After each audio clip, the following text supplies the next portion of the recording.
일단 먼저 2차 전지 현 상황을 한번 설명드리면 현 상황은 진짜 악재라는 악재는 다 쏟아져가 더 이상 악재 나올 게 있나 싶을 정도로 악재가 쏟아져 있는 상황이에요. 네. 뭐 가장 첫 번째 보면 제일 윗단에 있는 전기차. 지금 우리나라가 미국 어쨌든 북미 시장이 주력이 될 거고 주력으로 하는데 GM이나 포드가 사실은 성장세가 둔화될 걸로 보고 좀 축소를 했잖아요. 직격탄을 맞았고요. 그래서 맨 윗단. 그리고 둔화된다 하면 전기차에서 기본적으로 어떻게 일어나냐 하면 가격 경쟁을 해야 돼요. 가격 경쟁을 막 해야지 살아남으니까 걔네들이. 네. 그러니까 테슬라 이번에 3분기 실적 발표를 했는데 영업이익률이 7%밖에 안 돼요. 그러니까요.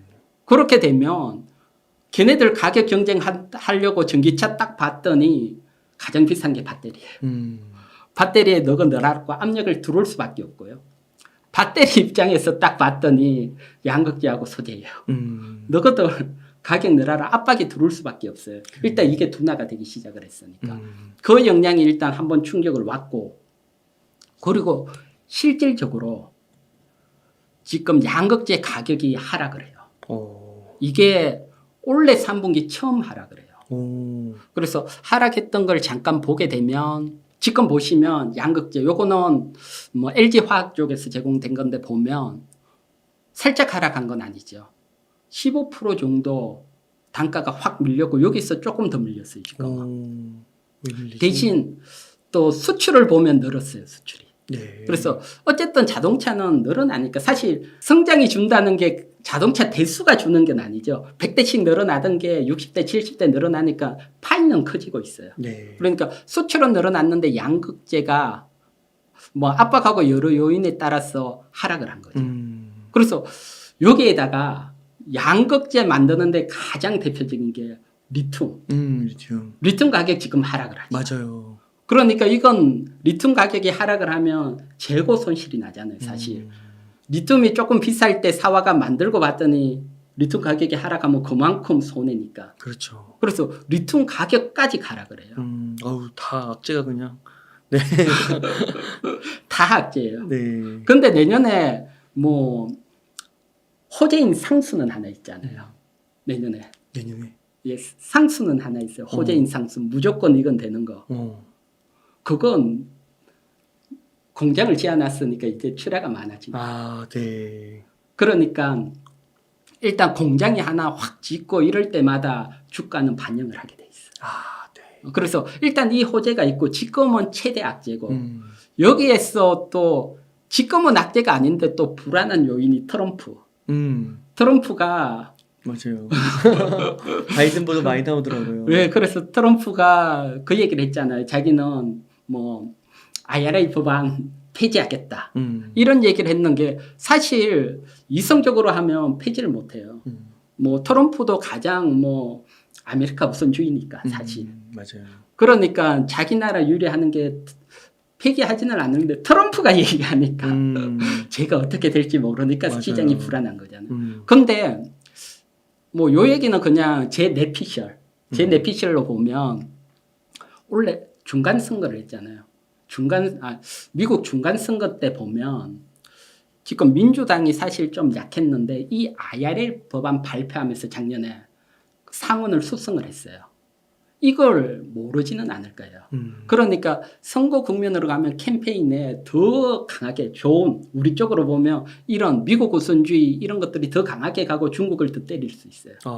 그러면 트럼프 쪽에서도 따라갈 수 있어요. 네. 그래서 이런 것들이 캠페인에서 나오면 더 뭐 지원하겠다. 이렇게 하면 의외로 트럼프 불안했던 게 호재로 바뀔 수 있고요. 네. 그리고 제가 지금은 둔화가 되고 있잖아요. 근데 경기가 좋아지면 사실 전기차가 좀 비싸요.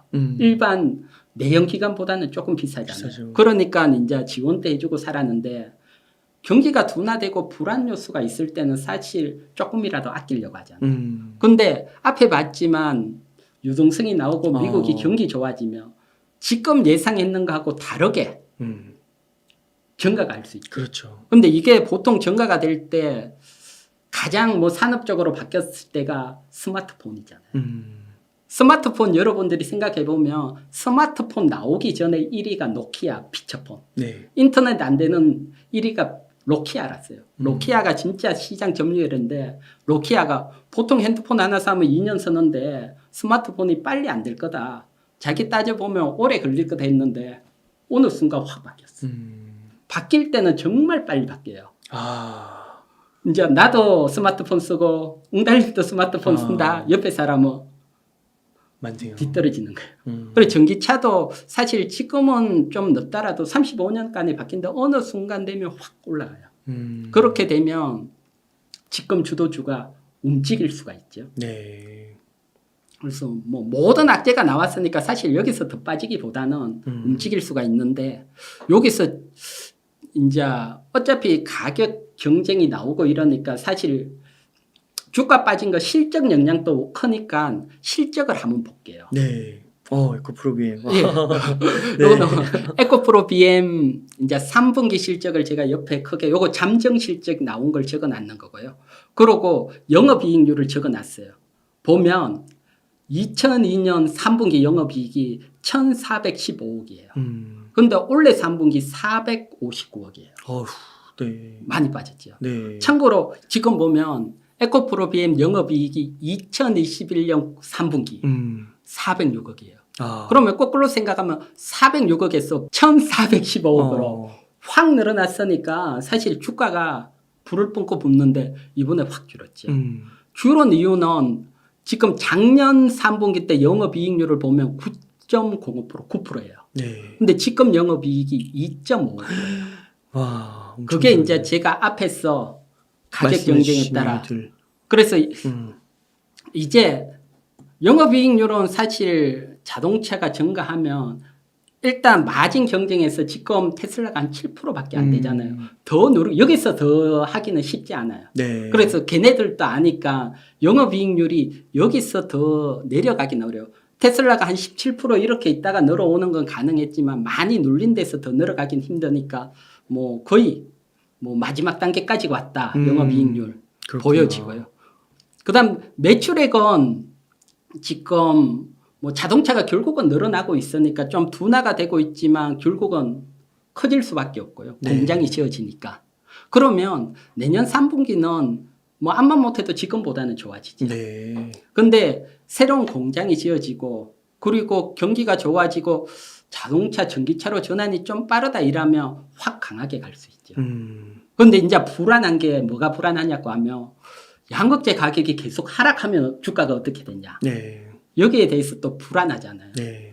그러면 사실 주식은 비슷한 케이스를 보고 또 우리가 생각을 해야 되니까 사실 가장 비슷한 케이스를 제가 보기에는 태양광, 폴리실리콘 아. 처음 나오고 또 이게 뭐 태양광이 퍼지고 이럴 때 그때 폴리실리콘 중국이 들어오면서 가격 하락하고 했을 때 요때 네. 뭐 그때 폴리실리콘 대장인 동양제철화학 지금은 차트로는 OCI 홀딩스. 아, OCI. 네. 네. 남자들의 주식이라고. 네. 맞습니다. 그래서 OCI 홀딩스 주가하고 폴리실리콘 가격하고 비교해서 한번 보도록 할게요. 네. 자, 지금 보시는 게 폴리실리콘 가격입니다.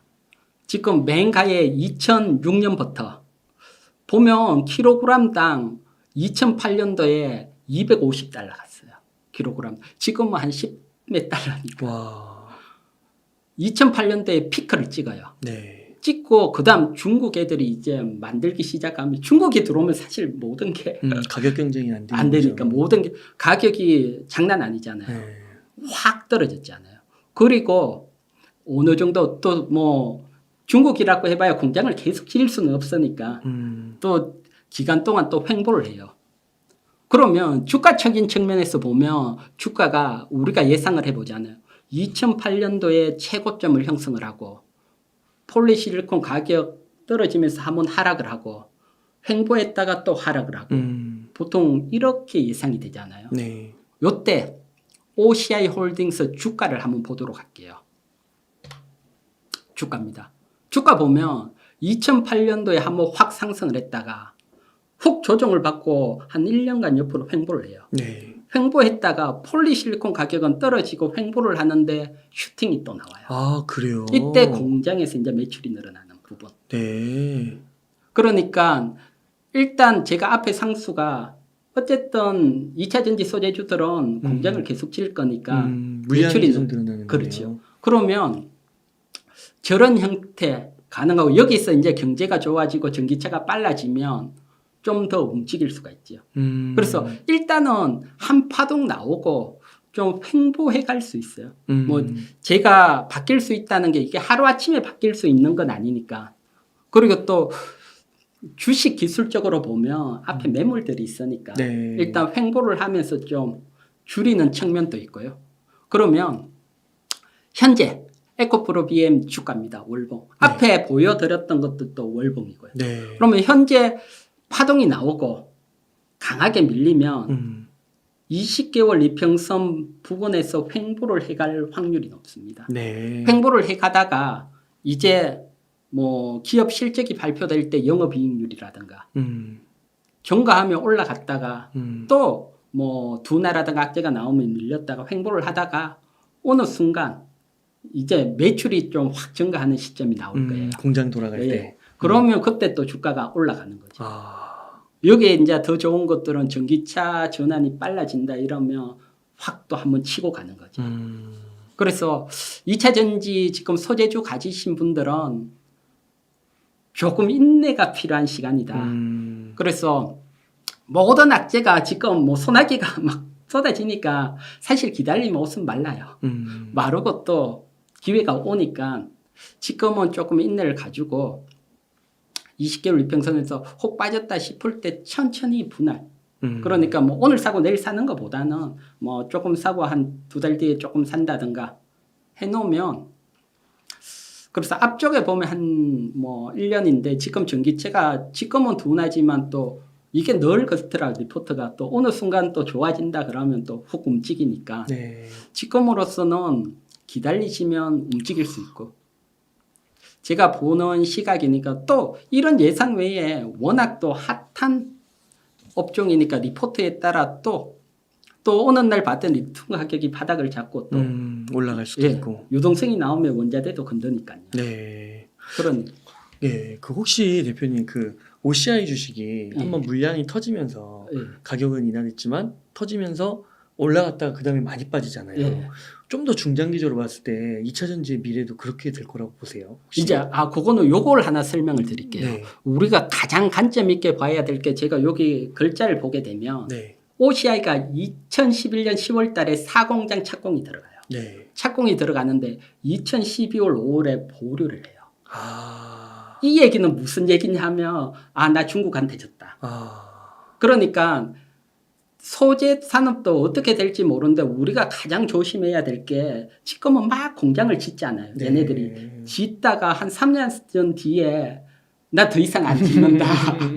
뭐 투자 줄인다. 이렇게 나오면 그때는 소재 산업을 건들면 안 돼요. 그렇군요. 그래서 이게 이제 앞에서 나왔던 거니까 이렇게 되려면 이제 이때하고 틀린 게 사실 이때도 미국 태양광이 중국 들어오지 마 했으면 틀려졌을 거예요. 지금은 또 IRA가 있는 거예요. 예, 지금은 일단 큰 시장 하나가 우리가 확보를 하고 있잖아요. 네. 너가 중국 들어오지 마. 한 시장 확보를 하고 있고. 그렇구나. 사실 중국은 중국이 또 들고 있는 측면이 있고 남아 있는 게 유럽인데 유럽에 좀 밀려요, 우리가. 포지션은 우리가 50%가 아직 앞서고 있지만 중국이 한 1년 전에 한 17%에서 한 40%까지 올라왔어요. 빨리 올라오네. 예. 근데 보면 유럽 쪽에서도 사실 중국 경제하려는 측면들이 있으니까요. 뭔가가 또 나와주면 틀려지니까. 그래서 이때하고는 좀 일단 기본 시장 하나가 확보됐다. 그러니까 차이점은 있고 그래도 뭐 보시다가 투자를 보류하겠다. 그건 일단 어딘가에 누구한테 졌다는 거니까. 그렇지만 그 전에 이제 한 번의 이런 상승은 살아있다. 살아있다. 2차 전지와 태양광이 다른 거네요. 네, 태양광하고 가장 큰 차이점은 일단 시장 하나가 있고 저 당시도 미국이 해줬으면 어떻게 됐을지 모르죠. 그렇군요. 예. 네, 2차 전지가 너무 명확하게 잘 이해가 되었고 이 방송을 들으시는 분들이 되게 희망을 많이 가셨을 것 같습니다. 그 과거 OCI 사례까지 이렇게 들어주시면서 구체적으로 분석을 해주셔서 감사드립니다. 예. 근데 저는 진짜 이게 기본적인 저희 사이트는 저는 그냥 시장이 좋을 수밖에 없다라고 봐요. 왜냐하면은 이게 여러 가지가 있었는데 제가 사실 분석을 하다가 좀 만 게 있어서 우리 그 강연에 있지 않습니까? 네. 우리 네. 돈고래 강연에 거기서 하려고 지금 준비를 하고 있는 게 있어요. 잠깐만 좀 말씀드리면 예전에 2004, 5, 6, 7년도 대세 상승장이 나왔었죠. 근데 그때 우리나라 코스피가 700에서 2100포인트까지 올라갔던 시기가 있었어요. 근데 이번에 미국의 GDP가 발표가 됐는데 4.9. 그때 GDP보다 지금이 좋아요. 네. 게다가 그때 연준 자산이랑 지금 연준 자산을 비교해도 몇 배가 많아요. 돈이 있다는 얘기거든요. 시장이 이게 금리 인상을 했다 해가지고 그게 빠져나간 게 아니고 연준 내에 있어요. 이 돈들이 그냥 사라지진 않을 거란 말이죠. 저는 분명히 그렇게 생각을 해요. 그러니까 지금 돈이 없어가지고 시장이 못 간다는 얘기는 말이 안 되는 것 같아요. 그리고 오히려 저는 지금 계속 여러 가지에 가려 있는데 구름에 가려져 있다고 뒤에 있는 햇빛이 없다라고 말하면 안 되잖아요. 사실 여러분들이 제일 제가 작년부터도 제가 계속 사실 거의 제가 유일하지 않았어요, 용달에? 네. 경기 침체 안 온다고 했던 사람? 네. 작년에 보면은 전문가들이 나와가지고 어정쩡한 얘기를 되게 많이 했어요. 경기 침체 올 가능성이 26%, 25%. 그래서 여러분들이 궁금하신 건 그거잖아요. 아니, 경기 침체 올 확률이 25%면 그래 온다는 얘기야, 안 온다는 얘기야, 뭔데요? 25%면 1년 중에 4개월은 4분의 1은 안 온다는 얘기야? 이런 얘기 어정쩡하잖아요. 그러니까 여러분들이 듣고 싶은 거는 퍼센티지 필요 없고, 그래서 온다는 얘기야, 안 온다는 얘기야, 이게 궁금하시기 때문에 저는 안 온다라고 분명히 작년부터 얘기를 엄청나게 했었어요. 네. 근데 안 왔잖아요. 최근에 보면 기사가 나오죠. 저는 그래서 이게 아무리 비판을 듣거나 어떤 얘기를 들어도 할 말은 해야 될 것 같긴 해요. 만일 지금이 자산이 많이 꺾이고 전 세계에서 이제 탑을 하고 이제 우리가 제일 많이 참고를 하고 있는 미국의 성장률이 꺾였다라고 하면 제가 여러분들께 이거 조금 애매할 수 있습니다라고 말씀을 드릴 것 같아요. 근데 저는 요즘에 시장 안 꺾입니다. 지금은 어쨌든 쉬어가는 시점이고 예전에 대세 상승장에서도 단기 고점 대비해서 지수가 10%, 20%, 30%가 밀렸고 오히려 횡보 구간이 몇 년 동안 이루어졌던 적도 있었다. 2, 3년은 사실은 있었다. 근데 지금 우리가 힘든 시기가 한 1, 2년, 2, 3년이잖아요. 그래서 이거는 대세 흐름으로 봤을 때 잠깐 좀 쉬어가는 구간이고 나오는 에피소드는 그 구간에 나올 수 있는 에피소드이지 이게 전체 대세를 바꿀 수 없다라고 말씀을 드리고 싶어요, 솔직히. 그래서 저는 오히려 시장 간다 보거든요. 여전히 사이트는 간다. 네, 갈 수밖에 없는 상황이다라는 그런 생각을 말씀 좀 드리고 싶고 대신에 중간에 이제 여러 가지 이제 이런 에피소드들이 있기 때문에 흔들릴 수 있어요. 근데 이렇기 때문에 여러분들이 2차 전지의 조정을 여러분들이 버텨내셔야 되고 반도체 조정을 버텨내셔야 되고 디스플레이 조정을 버텨내셔야 되고 성장이 그대로 이루어지고 우리나라가 잘하고 있는 산업들은 버텨내야 된다고 보는 1년이든 2년이든 버텨야 된다고 보는 생각이 사실 그런 생각입니다. 그래서 지금은 버텨야 될 시기다. 네네. 네. 사실 저도 이제 제가 딱 98년도 계좌를 처음 만들었죠. 근데 그때는 거래를 많이 안 했습니다. 99년도부터 거래를 많이 했는데 그때 사실 제가 얼마 전에 코스닥 시장이 생긴 게 기억이 나요. 96년도예요. 96년도 7월 1일인가부터 코스닥 시작됐거든요. 제가 처음에 98년도 할 때 난리도 아니었어요. 이때 당시에 코스닥 진짜 엉망진창이었거든요. 근데 이게 수년간 이제 진행돼 오면서 시행착오가 겪어져 오면서 성장을 해온 게 우리나라 시장인데 그 정도로 우리나라 시장의 역사를 좀 많이 봐왔어요. 근데 그 구간 동안에 중간에 예전에 이제 IT 버블 여러분 생각 많이 하시잖아요. 겪었잖아요, 저는. IT 버블 터지고 2002년도에 월드컵하고 그 어떤 기대감에 월드컵 하게 되면 TV가 많이 팔리고 그때 당시엔 또 이제 그 LED 지금 OLED지만 LED 이런 게 나올 때였어요. 그래서 LED 전등으로 바꾸나 이런 때가 그때였거든요. 그냥 그때 이런저런 얘기가 나오면서 기대감은 엄청나게 많았는데 지수는 계속 내려왔어요. 계속. 그러다가 2002년도 3년도 때 미국이랑 이제 이라크가 이제 신경전을 펼쳤고 그때 당시에 사스였나? 있었어요. 질병도 사스인가 있었고 하여튼 병도 있었고 전쟁도 있었고 미국이 그때 또 하필 대통령이 부시였어요. 이라크를 때리니 많이 난리가 났었고 그때 2001년도에는 쌍둥이 타워 있었었고 하여튼 난리 2001, 2, 3 장난이 아니었거든요. 한 2년 동안 진짜 힘들었어요. 근데 그전 IT 버블 터지면서 힘들었으니까 사실 힘든 건 2, 3년 더 되죠. 계속. 지금은 그래도 이거잖아요. 근데 이랬거든요. 이러다가 투자하던 사람들이 딱 돌아서는 게 이제 언제부터 돌아섰냐면 그 딱 저점 보시면 미국이 이라크를 딱 때린 날이에요. 첫 번째 공격한 날 딱 저점을 만들고 그때부터 시장이 올라오기 시작했고 쫙 올라오기 시작했거든요. 올라오다가 그때 개인들이 많이 했던 거는 전 여러분들이 절대 안 이러셨으면 좋겠는데 올라오다가 그 전에 이제 떨어질 때 매수한 타이밍이 있을 거 아니에요. 그때 올라오다가 내 매수가 올라왔다. 이탈을 진짜 많이 했던 게 2003년도예요. 네. 2003년도 4년도에 진짜 이탈을 많이 했는데 2003, 4, 5, 6, 7 거의 4년 동안 대세상승장 맞죠. 우리나라 코스피 700 찍고 2100까지 올라가고. 아 진짜요? 미국도 보시면 그때 쫙 뽑았어요. 그러니까 네. 저는 자꾸 그때가 생각이 나는 거예요. 물론 그때만큼 지수가 3배가 올라간다는 얘기는 아니에요. 음. 펀더멘탈상으로 우리나라 지수는 3배는 못 올라가요. 올라가주면 감사하죠. 네. 근데 그때 그 정도까지 못 갑니다. 갈 수 없을 거라 보고 있고 뭐 물론 사이트가 바뀔 수 있지만 근데 전반적으로 봤을 때 그렇게 2, 3년 동안 쉬는 거는 있을 수 있을 거라 봐요. 뭐 힘드신 건 알아요. 특히 최근에 이제 주식 투자하신 지 몇 년 안 되신 분들이 되게 많아가지고 오히려 지금 한 2, 3년, 1, 2년? 1, 2년도 아니지. 2차 전지 조정이 몇 개월 안 됐으니까 이 조정이 진짜 힘들고 나 마이너스 40% 50% 이거 올라올까? 걱정하시는 분 되게 많으실 건데 그때는 여러분들 상한가가 심지어 지금은 30%잖아요. 저는 12% 15%대부터 했던 사람이에요. 상한가.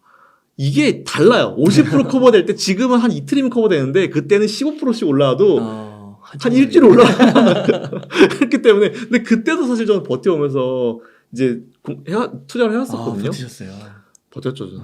죽으라 버텼죠. 그래서 한 2005년도에 2005년쯤에 나왔나? 근데 이제 그때 이제 6년도 7년도 올라가는 거 보고 피눈물 흘리고 네. 내가 이걸 들고 있었어요. 그래서 중간에 다시 들어갔죠.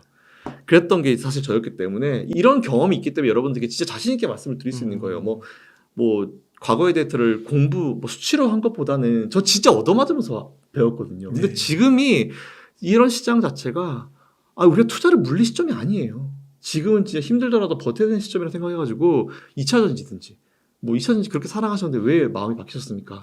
네. 반도체도 마찬가지고. 네. 네, 저는 그렇게 봐요 지금. 버텨야 되는 시점이다. 전기차라기보다는 저는 자꾸 이게 2차 전지주를 볼 때마다 제가 좀 아쉬운 게 뭐냐면 물론 알아. 그 전기차 때문에 2차 전지가 좀 핫해진 건 맞아요. 근데 우리가 배터리를 자동차에만 쓰냐고요. 그러니까 저는 이게 너무 아쉬운 거예요. 2차 전지를 전기차 테마랑 같이 엮어버려서 움직였잖아요. 지금까지는. 근데 이거를 좀 떼죠. 왜냐면 배터리는 사실 우리 실생활에 너무 많이 쓰여요. 네. 그러니까 이런 얘기를 하면서 제가 또 연결해서 드릴 수 있는 말씀이 뭐 있냐. 최근에 보면 자꾸 LFP 배터리 얘기 나오잖아요. 네. 그래서 그게 막 대세가 될 것 같다 이런 식으로 얘기를 많이 하는데 진짜 속 터지는 게 진짜 제가 진짜 이거를 명확하게 말씀드리고 싶은 건 중국에서 어쨌든 LFP를 만들어서 지금 핫해진 게 맞아요. 올 여름부터죠. 네. 여름부터라는 게 중요합니다, 여러분들. 여름부터라는 네. 게 여름부터 좀 핫해졌어요. 근데 LFP라는 거 원래 2010년도에 처음에 미국에서 만들었어요. 이게 원래 미국에서 만든 거예요. 미국에서 만든 건데 그때 당시에는 이게 왜 그걸 갖다가 사업화 시키지 않았을까요? 그때 당시에 봤을 때 사업성이 떨어졌던 거예요. 그리고 삼성 SDI도 2010몇 년도쯤에 한번 건드렸었어요. 근데 이걸 왜 상품화 시키지 않았을까요? 사업성이 떨어진 거예요. 그렇군요. 네. 근데 이걸 중국은 냅다 이제 라이센스를 가져와가지고 냅다 먹어버린 거죠. 근데 저는 사실 지금 뭐 중국의 기업들 LFP를 하고 있는 중국의 기업들이 뭐 언제까지 뭐 용량 어느 정도 용량을 하겠다, 어느 정도 용량 개발을 하겠다라고 던지는 건 많이 던져요. 근데 이게 안 돼요.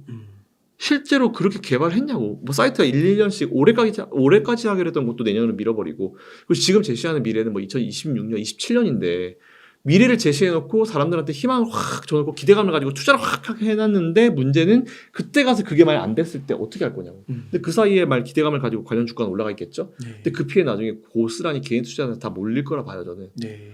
LFP는 제가 봤을 때 이 한계가 되게 많은 배터리예요. 그래요. 그 만일 LFP가 되게 좋았어요. 획기적으로 정말 좋았어.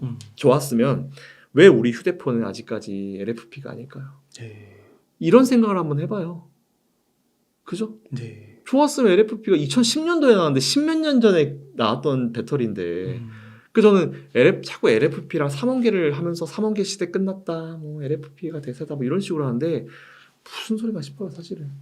잠깐 이슈몰일 뿐 그게 딱 한계라고 봐요. 그리고 LFP 배터리가 탑재되어 있는 전기차는 이제 중국에 이제 보면은 위에 북쪽 지방은 춥잖아요. 네. 거기서 안 사요. 이게 사실 팩트거든요. 그러니까 제가 아까 여름이라는 걸 왜 말씀드렸냐면 여름부터 LFP가 핫했죠. 근데 LFP 배터리가 돌아간 그런 차량들이 이제 겨울을 맞이하겠죠. 과연 네, 효율이 나오냐? 안 나올 거라 봐요. 저는 그 정도 효율이 안 나올 거라 봐요. 싼 게 비지떡이라는 말 있잖아요. 저는 그게 맞다고 봐요. 아무리 싸도 사실은 지금은 테슬라도 얼마 전에 LFP를 채택해서 LFP가 미래가 된다? 테슬라는 그냥 치킨 게임 하려고 넣은 거예요. 그거 가지고 LFP를 넣어가지고 그거 갖다가 앞으로 테슬라의 미래 뭐 배터리는 LFP다? 그게 아니고 배터리 경쟁을 하고 치킨 게임, 전기차 치킨 게임을 하다 보니까 중국의 차들은 다 LFP를 넣고 있잖아요. 네. 빚이 떡인 거예요. 제가 봤을 때는. 싸게 팔면 뭐예요? 한계가 분명히 드러날 텐데. 네.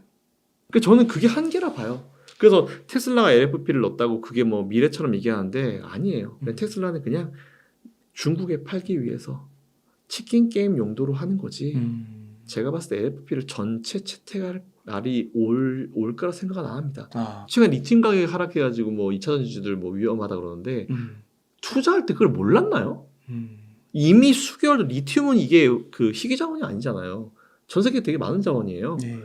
생산을 하냐 안 하냐에 따라 달라지는 부분인데 당연히 이제 그런 배터리에 대한 수요가 증가하면서 리튬에 대한 어떤 생산도 증가하게 되고 그렇게 되면 이제 생산을 여기저기 많이 하게 되면 가격 떨어지는 거는 경제의 기본이죠. 이제 균형 가격을 찾아가는 부분이고 또 거기서 또 새로운 경쟁이 만들어지는 거기 때문에 이 업종 자체가 죽은 건 아니고 처음에는 많은 가격을 받다가 이제 적정 가격을 찾아가는 과정이라 봐요. 그래서 저는 여기서 끝난다?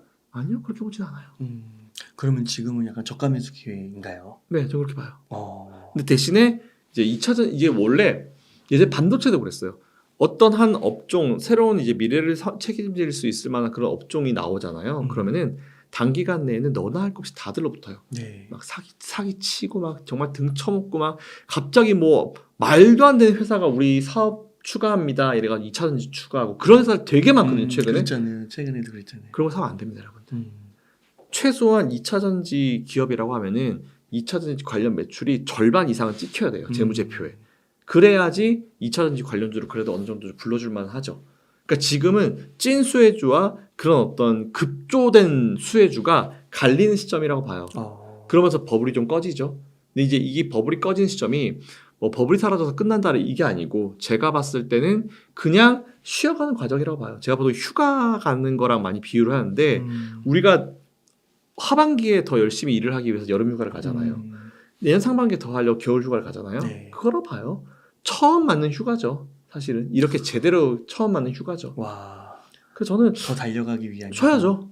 쉬어야죠. 근데 여기서 뭐 그럼 대표님 막 에코프로가 뭐 200만 원과 300만 원 갈까요? 그건 모르겠어요. 솔직히 그건 에코프로가 앞으로 어떻게 노력을 하냐에 따라 달라지는 거예요. 삼성전자가 뭐 10만 원 갈까 20만 원 갈까 30만 원 갈까? 그건 삼성전자 앞으로 노력에 따라 달라지는 부분이에요. 네.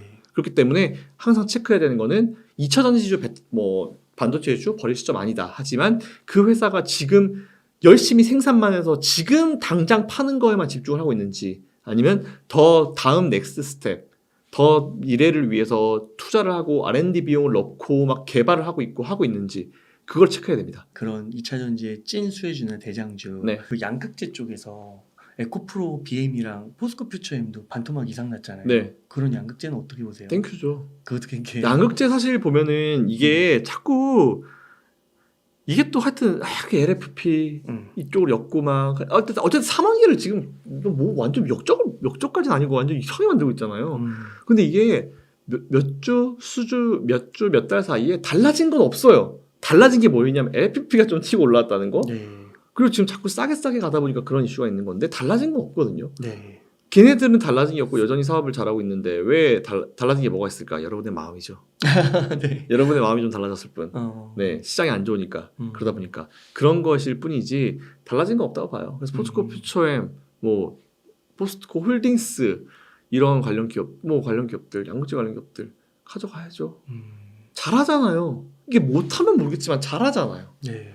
네, 그래서 저는 뭐 제가 물론 시장을 좀 긍정적으로 보는 이제 사람이다라는 평가가 있긴 있어요. 근데 아마 제가 출연한 다른 어떤 한국경제 TV나 다른 방송을 보시면 아시겠지만 막연하게 그렇게 좋은 얘기만 하는 사람은 아니에요. 제가 여름부터도 2차전지들 막 괜찮고 할 때도 신용융자 잔고를 얘기하면서 신용융자 잔고가 많이 들어가 있는 업종은 조심하셔라 라고 얘기했었거든요. 근데 제가 그 얘기했을 때 채팅창 분위기가 별로 안 좋았어요. 네, 무슨 소리 하냐 막 난리 났었거든요. 근데 그때 이후에 지금 계속 부러지고 있잖아요. 그 제가 막연하게 좋은 얘기를 하는 사람은 아니에요. 근데 저는 진짜 완전 마지노선이라 보시면 돼요. 제 입 밖에서 진짜 안 좋다라고 얘기하면 진짜 안 좋은 거고 네. 제가 뭐 괜찮습니다라고 하는 거는 오르는 어떤 이제 상승 그런 이제 상승 밴드 내에서 하단 부분 근처 오더라도 저는 괜찮다라고 말씀을 드리기 때문에 오히려 저는 지금 네 괜찮다고 봐요. 진짜 와, 저 그렇게 대세상승이 나오면은 진짜 마음고생하셨던 거 많이 다 치유되실 것 같아요. 그쵸. 근데 제발 예전에 그런 상황이 이루어지지 않았으면 좋겠어요. 예전에 아까 제가 2003년도 말씀드렸지만 2001년도, 2년도 지수 꼬꾸라질 때 중간에 매수하신 분들이 그냥 내 원금만 올라오면 팔고 나가야지 많이 발생할 겁니다. 이번에도. 네. 이번에도 많이 발생할 거예요. 더 쥐고 있어야 되는 거죠. 그럴 때 이겨내야죠. 근데 희한하게 보면은 그때쯤 되면은 개인 투자자들을 뭔가 혹하게 하는 뭔가 투자처가 꼭 나와요. 그땐 부동산이 그랬거든요. 네. 근데 지금은 비트코인? 가상화폐? 그래서 이제 비트코인과 가상화폐 이런 식의 꼭 비트코인 가상화폐를 강조하면서 참았던 분들이 팔고 비트코인으로 갈아타는 거예요. 네, 근데 꼭 그럴 때 웃긴 게 뭐냐면은 네. 너도나날 것이 달려들기 때문에 사기꾼들이 진짜 많이 생겨요. 그때도 그랬어요.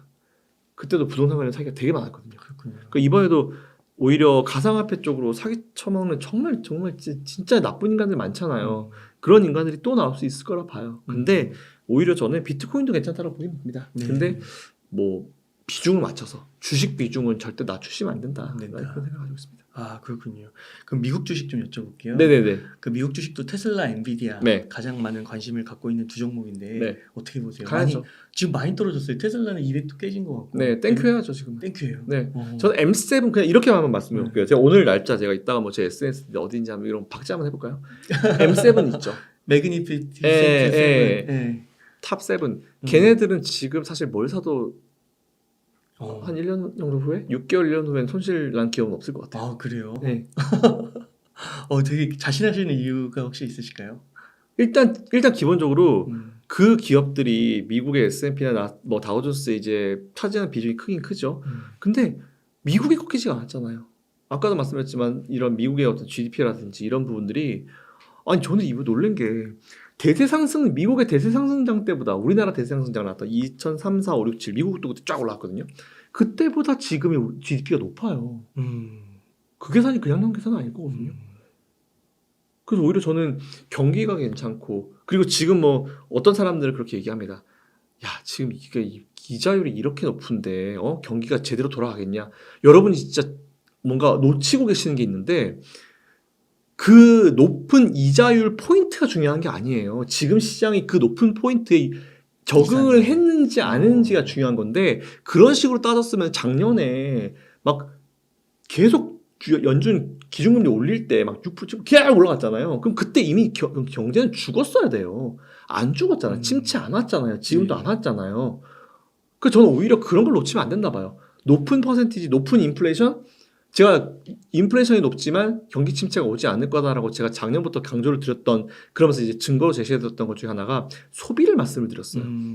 비싸도 사람들이 산다니까요. 네. 그리고 경기 침체가 오는데 무슨 해외여행을 가서 돈을 써요. 코로나 때문에 못 갔던 해외여행 그 소비가 어디로 튀었습니까?